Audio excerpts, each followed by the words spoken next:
తిరుపతిలో అలిపిరి దగ్గర zoological park సమీపంలో 2001లో అప్పటి వైఎస్ఆర్ కాంగ్రెస్ ప్రభుత్వం పర్యాటకం అభివృద్ధిలో భాగంగా 250 కోట్ల పెట్టుబడితో 20 ఎకరాలలో 100 ఆధునిక భవనాలతో ముంతాజ్ హోటల్ నిర్మాణానికి అనుమతినిచ్చింది.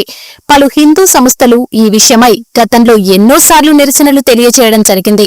ముఖ్యమంత్రి నారా చంద్రబాబు నాయుడు తిరుమలకు వచ్చిన సందర్భంగా తిరుమల పరిసర ప్రాంతాలలో విలాసాలకు సంబంధించిన ఎలాంటి నిర్మాణాలు చేపట్టరాదని నిర్ణయం తీసుకున్నారు.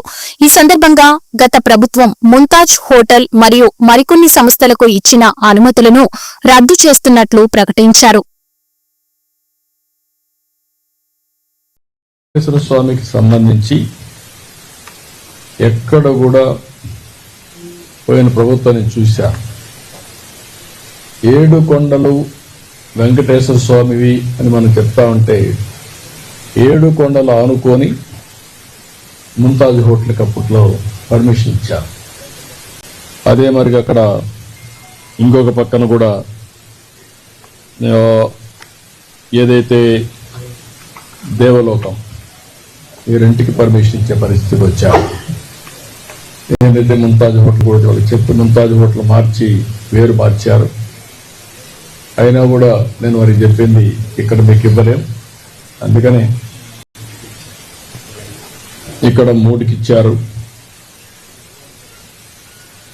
ఏదైతే విష్ణువి వర్స్టైల్ వెంచర్స్ 10.32, ముంతాజ్ హోటల్స్ 20 ఎకరాలు, MRKR construction industries private limited 5 ఎకరాలు ఇచ్చారు. ఈ 35.32 క్యాన్సిల్ చేస్తున్నాం. ఇక్కడ ఎవ్వరు కూడా కమర్షియలైజ్ చేయడానికి వీలు లేదు. 7 కొండలు ఆనుకొని ఎలాంటి కమర్షియలైజేషన్ కానీ అపవిత్రం చేసే కార్యక్రమాలు ఎక్కడా ఉండడానికి వీలు లేదు.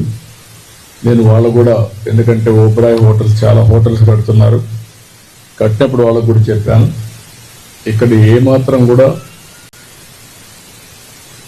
అపవిత్ర అంటే మీరు వాళ్ళు ఒక స్టేజ్లో మేము వెజిటేరియనే పెడతామని కూడా ముందుకు వచ్చారు. అయినా కూడా నేను చెప్పింది ఈ ప్రిమిసెస్లో మాత్రం ఎవ్వరూ ప్రైవేట్ వ్యక్తులు ఉండడానికి వీలు లేదు, అవసరమైతే ఆల్టర్నేటివ్ ల్యాండ్ ఇస్తామని చెప్పాం. దాన్ని కూడా వాళ్ళు ఒప్పుకున్నారు. ఏదైతే పక్కన ఒక ఇదే ల్యాండ్ పక్కన ఉంది, రోడ్డు ఆ పక్క ఇస్తాం తప్ప ఈ పక్క ఎక్కడ ఇవ్వం. అప్పుడు వెరీ క్లియర్. అది వాళ్ళతో మాట్లాడి టీటీడీ సార్ట్అవుట్ చేస్తారు.